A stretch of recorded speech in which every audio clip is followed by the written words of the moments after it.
आज की चर्चा की शुरुआत एक बहुत ही सीधे साधे सवाल से करते हैं। हम्म। क्या हर महीने सिर्फ 1,000 रुपए बचाकर कोई करोड़पति बन सकता है? सुनने में तो ये किसी फिल्मी कहानी जैसा ही लगता है ना। बिल्कुल। लेकिन आज हम एक ऐसे ही सच्ची कहानी को खंगालने वाले हैं। हम्म। ये कहानी दिखाती है कि जो सबसे बड़े बदलाव होते हैं वो शोर शराबे से नहीं आते। वो तो खामोशी से और लगातार टिके रहने से आते हैं। सही कहा। हमारे हाथ द स्मार्ट इन्वेस्टर्स पॉडकास्ट का एक वीडियो ट्रांसक्रिप्ट लगा है। इसका टाइटल है 1000 rupees SIP since 1993, a long term investment growth case study. 1993 मतलब आज से लगभग 30 साल पहले। हाँ, 30 साल। एक ऐसे इंसान की कहानी जिसने हर महीने सिर्फ 1,000 रुपए बचाने का फैसला किया था। और यहाँ पर सबसे चौंकाने वाली बात आती है, 30 साल तक हर महीने 1,000 रुपए, यानी कुल निवेश हुआ 3,60,000 रुपया। और आप अंदाजा लगा सकती हैं कि आखिर में ये रकम कितनी बनी होगी। मैंने जब ये आंकड़ा देखा तो मुझे सच में यकीन नहीं हुआ। 1 करोड़ रुपए से भी ज्यादा। बिल्कुल, और यही इस कहानी को इतना दमदार बनाता है। ये सिर्फ एक मोटिवेशनल कहानी नहीं है, ये तो गणित है, ये धैर्य का नतीजा है। तो आज हम सिर्फ ये नहीं देखेंगे कि ये कैसे हुआ, बल्कि ये भी समझने की कोशिश करेंगे कि उस 30 साल लंबे सफर में उस इंसान के दिमाग में क्या चल रहा होगा। हाँ, जब दुनिया इतनी तेजी से बदल रही थी। तो चलिए शुरू करते हैं। सबसे पहले ये समझते हैं कि ये SIP आखिर होता क्या है। तो SIP मतलब सिस्टमैटिक इन्वेस्टमेंट प्लान। इसका सीधा सा मतलब है कि हर महीने एक तय रकम आप किसी म्यूचुअल फंड में लगाते हैं। जैसे बैंक में RD होती है ना, बस वैसा ही समझ लीजिए। अच्छा। आप बाजार के उतार चढ़ाव की चिंता नहीं करते, बस एक अनुशासन के साथ पैसे डालते रहते हैं। सुनने में तो देखिए बहुत सरल लगता है, लेकिन इस कहानी में हम देखेंगे कि 30 साल तक इसे निभाने का नतीजा कितना असाधारण हो सकता है। तो चलते हैं सीधे साल 1993 में। एक ऐसा दौर जब ना इंटरनेट था, न मोबाइल पर हर मिनट अपना पोर्टफोलियो चेक करने की सुविधा थी। कुछ भी नहीं था। उस वक्त एक आम इंसान ने ये छोटा सा फैसला लिया। वाह। और कहानी बताती है कि उसके मन में कोई रातों रात अमीर बनने का लालच नहीं था, बस एक सीधी सी सोच थी। मुझे अपने भविष्य के साथ ईमानदारी बरतनी है। वाह, ये लाइन ये बहुत गहरी है। आज जहां निवेश की दुनिया 10 गुना रिटर्न और मल्टी बैगर स्टॉक्स के शोर से भरी है, हाँ, हर तरफ बस यही शोर है। वहां किसी का इस इरादे से शुरू करना कि बस बेईमानी नहीं करनी है, ये अपने आप में एक अलग मानसिकता दिखाता है। ये उस पहली दीवार को तोड़ता है जो कहती है कि निवेश सिर्फ एक्सपर्ट्स के लिए है या इसके लिए बहुत पैसा चाहिए। सही है। उसने बस एक छोटा पर ईमानदार कदम उठाया। लेकिन कहानी का असली इम्तिहान तो इसके बाद शुरू होता है। बिल्कुल। शुरुआती कई सालों तक उस निवेश में कोई खास हलचल नहीं दिखी। सोचिए 7-8 साल गुजर गए, साल 2000 आ गया। लगभग 84,000 रुपए जमा हो चुके थे और शायद बाजार में उसकी कीमत 1 लाख के आसपास रही होगी। कोई बहुत बड़ी छलांग तो नहीं थी ये। और वो दौर याद कीजिए, साल 2000 का .com बबल का जमाना। हाँ, टेक्नोलॉजी स्टॉक्स का। चारों तरफ टेक्नोलॉजी स्टॉक्स की धूम थी, लोग रातों रात पैसा बना रहे थे। दोस्त और रिश्तेदार शायद किसी IT स्टॉक से अपनी किस्मत चमका रहे थे। सही बात है। ऐसे में कोई आपसे पूछता, और भाई तुम क्या कर रहे हो, और आपका जवाब होता, मैं तो बस हर महीने 1,000 रुपए म्यूचुअल फंड में डाल रहा हूँ। मजाक उड़ने का डर या खुद को पिछड़ा हुआ महसूस करना तो बहुत स्वाभाविक था। बिल्कुल। तो यहीं पर कहानी का पहला बड़ा ट्विस्ट आता है। उस व्यक्ति के लिए अपने रास्ते पर टिके रहना कितना मुश्किल हुआ होगा। उसे भी तो लगा होगा कि शायद मैं कुछ गलत कर रहा हूँ, बहुत धीरे चल रहा हूँ। यहीं पर SIP का एक छिपा हुआ जादू काम कर रहा था, जिसे हम रूपी कॉस्ट एवरेजिंग कहते हैं। ये सुनने में थोड़ा टेक्निकल लगता है। हाँ, पर है बहुत सिंपल। जब .com बबल फूटा और बाजार बुरी तरह से गिरा, तो जहां सब लोग डर कर पैसा निकाल रहे थे, इस निवेशक का 1,000 रुपया ऑटोमेटिकली बाजार में जा रहा था। अच्छा। और गिरे हुए बाजार में उसी 1,000 रुपए से उसे म्यूचुअल फंड की ज्यादा यूनिट्स मिल रही थी। मतलब अनजाने में ही डिस्काउंट पर खरीदारी कर रहा था। बिल्कुल, जैसे सेल में हम ज्यादा कपड़े खरीद लेते हैं, है ना, वैसे ही उसका पैसा उसके लिए डिस्काउंट पर ज्यादा संपत्ति जमा कर रहा था। ये अनुशासन का सबसे बड़ा फायदा था। उसने बाजार को टाइम करने की कोशिश नहीं की, उसने बस अपना काम किया और बाजार ने अपना। और शायद यही धैर्य उसे आने वाले सबसे बड़े तूफान के लिए तैयार कर रहा था। और वो तूफान आया 2008 में। Lehman Brothers global financial crisis. हाँ, तब तक 15 साल के निवेश के बाद उसका पोर्टफोलियो एक सम्मानजनक रकम बन चुका होगा, शायद कई लाख रुपए।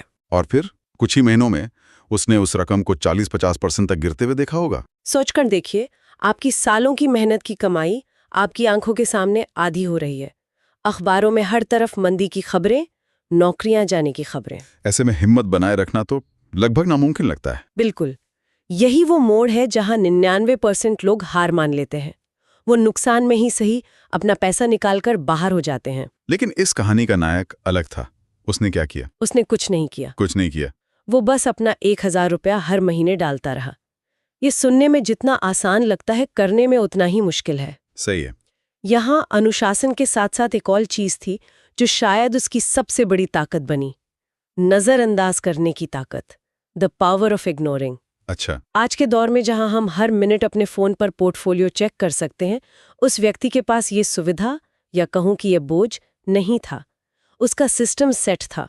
उसे पता था कि डर से भागना हल नहीं है, बल्कि डर के साथ शांत खड़े रहना ही असली समझदारी है।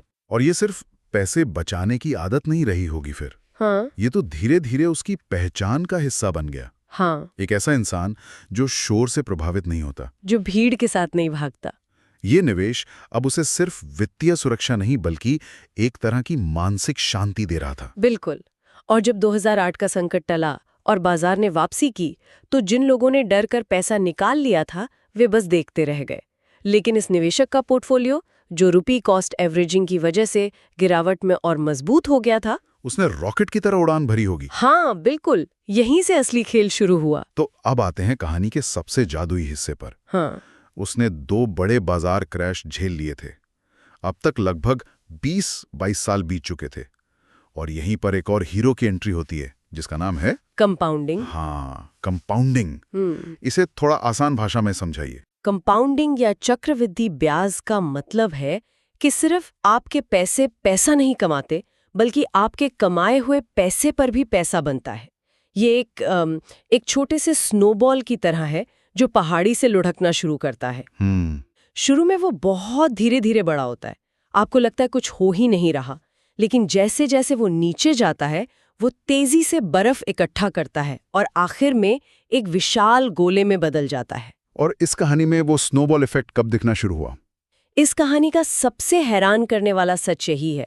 अगर आप देखेंगी तो जो 1 करोड़ रुपए बने, उसमें से शायद पहले 50 लाख रुपए बनने में 22-23 साल लग गए होंगे। 22-23 साल? पहले 50 लाख के लिए? हाँ, लेकिन अगले 50 लाख रुपए वो सिर्फ आखिरी 7-8 सालों में बन गए। कमाल है। मतलब 70-80% दौलत तो सफर के बिल्कुल आखिरी हिस्से में बनी। एग्जैक्टली, यही कंपाउंडिंग की ताकत है। ज्यादातर लोग इसलिए अमीर नहीं बन पाते क्योंकि वे स्नोबॉल के बड़ा होने का इंतजार ही नहीं कर पाते। वो शुरुआती धीमी रफ्तार देखकर हिम्मत हार जाते हैं। हाँ, और खेल से बाहर हो जाते हैं। इस व्यक्ति ने बस एक काम किया। उसने अपने स्नोबॉल को लुढ़काने के लिए 30 साल का लंबा पहाड़ दिया। उसने समय को अपना काम करने दिया। तो कुल निवेश हुआ 3,60,000 रुपए और वो बन गया 1 करोड़ से ज्यादा। इसका मतलब है कि 96% से ज्यादा पैसा तो बाजार ने बना कर दिया, निवेशक की जेब से तो सिर्फ 4% गया। ये आंकड़ा सच में दिमाग हिला देने वाला है। बिल्कुल। और ये हमें निवेश के सबसे बड़े सच की ओर ले जाता है। दौलत बनाने का राज सही समय पर बाजार में घुसना निकलना नहीं है, बल्कि लंबे समय तक बाजार में टिके रहना है। Time in the market is more important then timing the market. इस पूरे सफर ने उस इंसान को सिर्फ अमीर नहीं बनाया, बल्कि मुझे लगता है दौलत और आजादी की एक नई परिभाषा भी सिखाई। कहानी में एक बहुत गहरी बात कही गई है। क्या? हर चीज खरीद सकने की क्षमता होना अमीरी नहीं है, बल्कि ये जानना कि क्या नहीं खरीदना है वही असली स्वतंत्रता है। ये बहुत जरूरी बात है। वित्तीय स्वतंत्रता का मतलब सिर्फ एक बड़ी रकम जमा करना नहीं है, बल्कि उस रकम पर अपनी जो भावनात्मक निर्भरता है उसे कम करना भी है। जब पैसा आपके फैसलों को कंट्रोल करना बंद कर देता है, तब आप सही मायनों में आजाद होते हैं। इस कहानी में व्यक्ति ने पैसे के साथ अपने रिश्ते को ही बदल दिया। जैसा कि कहानी में बताया गया है, पैसा अब डर नहीं था, पैसा अब लालच नहीं था, पैसा एक साधन था। सही है। वो कोई फाइनेंशियल एक्सपर्ट नहीं था, लेकिन अनुभव ने उसे इतना समझदार बना दिया कि लोग उससे सलाह मांगने लगे। और जब वो सलाह देता था तो कोई चमत्कार की कहानी नहीं सुनाता था, वो बस अपनी कहानी बताता था। हाँ, बस अपनी कहानी कि कैसे उसने एक सरल नियम बनाया और उसे 30 साल तक निभाया। लेकिन यहाँ एक सवाल ये भी उठता है कि क्या ये कहानी आज के दौर में दोहराई जा सकती है? ये एक बहुत अच्छा सवाल है। आज तो जानकारी का महासागर है, हर तरफ से सलाह मिल रही है। क्या आज कोई 30 साल तक इतना शांत रह सकता है? देखिए, सिद्धांत आज भी वही है। कंपाउंडिंग का गणित नहीं बदला है, रुपी कॉस्ट एवरेजिंग का फायदा नहीं बदला है, लेकिन जो चीज बदल गई है वो है हमारा व्यवहार। हमारा व्यवहार। हाँ, आज चुनौती बाजार के उतार चढ़ाव से ज्यादा हमारे अपने मन के उतार चढ़ाव से लड़ने की है। सोशल मीडिया, ब्रेकिंग न्यूज, ये सब हमें तुरंत एक्शन लेने के लिए उकसाते हैं। इस कहानी की सीख ये है कि ज्यादातर समय सबसे अच्छा एक्शन होता है कोई एक्शन न लेना। तो इस पूरी चर्चा का सार क्या है? एक सीधा साधा प्लान जिसे असाधारण अनुशासन के साथ लंबे समय तक निभाया गया। सफलता का राज किसी जटिल योजना में नहीं, बल्कि एक सरल सिद्धांत को जीवन भर निभाने में है। अंत में, जैसा कि उस कहानी में कहा गया है, हिसाब किताब से ज्यादा मायने उस आवाज के होते हैं जो रात को सोते वक्त आपके भीतर से पूछती है, क्या आपने अपने भविष्य के साथ ईमानदारी बरती? हाँ। और अगर उस आवाज का जवाब हाँ में है, तो समझिए कि आपने सही जगह बीज बो दिया है।